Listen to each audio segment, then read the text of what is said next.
میں یہ کہتا ہوں کہ آپ کی تنخواہ اگر کم ہے، مثال کے طور پر ایک آدمی 10,000 روپے کماتا ہے، مجھ سے لوگ اس سوال آ کے پوچھتے ہیں مولوی صاحب اس 10,000 میں ہم کیسے شادی کریں؟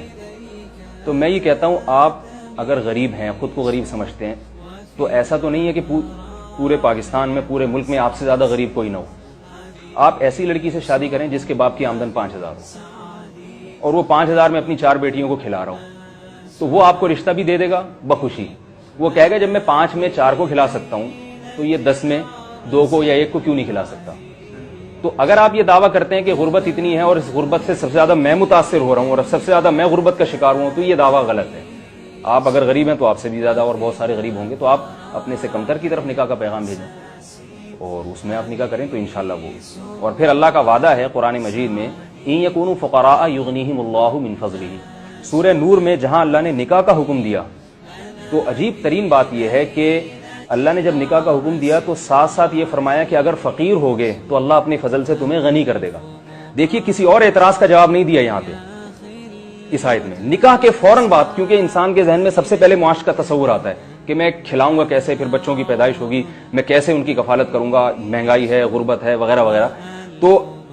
قرآن چونکہ قیامت تک کے لیے ہے نا، اللہ تعالیٰ تو انسان کی نفسیات سے واقف ہیں، لہذا سورہ نور میں اللہ نے جہاں نکاح کا حکم دیا فوراً اس غربت والے اعتراض کا جواب دیا ہے کہ غربت کو نکاح میں رکاوٹ نہ سمجھنا، اگر تم فقیر ہو، غریب ہو تو اللہ کی رحمت سے امید رکھو، یغنیہم اللہ من فضلہ، اللہ تمہیں نکاح کے بعد اپنے فضل سے غنی کرے گا، تمہیں بیوی بچوں کا خرچہ تمہاری جیب میں اللہ ضرور پیدا کرے گا۔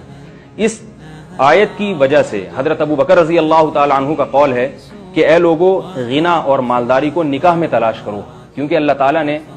نکاح پر جو ہے مالداری کا وعدہ کیا۔ اور حضرت عمر رضی اللہ تعالی عنہ فرماتے تھے، عجبت لمن ابتغى الغنى بغیر النکاح واللہ یقول ان یکونوا فقراء یغنیہم اللہ من فضلہ۔ حضرت عمر فرماتے تھے مجھے اس شخص پر تعجب ہے جو مالداری اور غنا کو شادی کے علاوہ کسی اور راستے میں تلاش کرتا ہے، اور کسی اور راستے میں اللہ نے غنا کا وعدہ نہیں کیا، اور نکاح پہ تو اللہ نے وعدہ کیا۔ تو اگر ہم قرآن حدیث کے لحاظ سے دیکھتے ہیں تو بھی اللہ ہماری حوصلہ افزائی کر رہے ہیں اور وعدے کر رہے ہیں، اور اگر ہم زمینی حقائق کو دیکھتے ہیں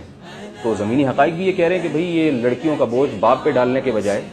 اور ان پہ خود پہ ڈالنے کے بجائے ان کے شوہروں پہ ڈالا ہے۔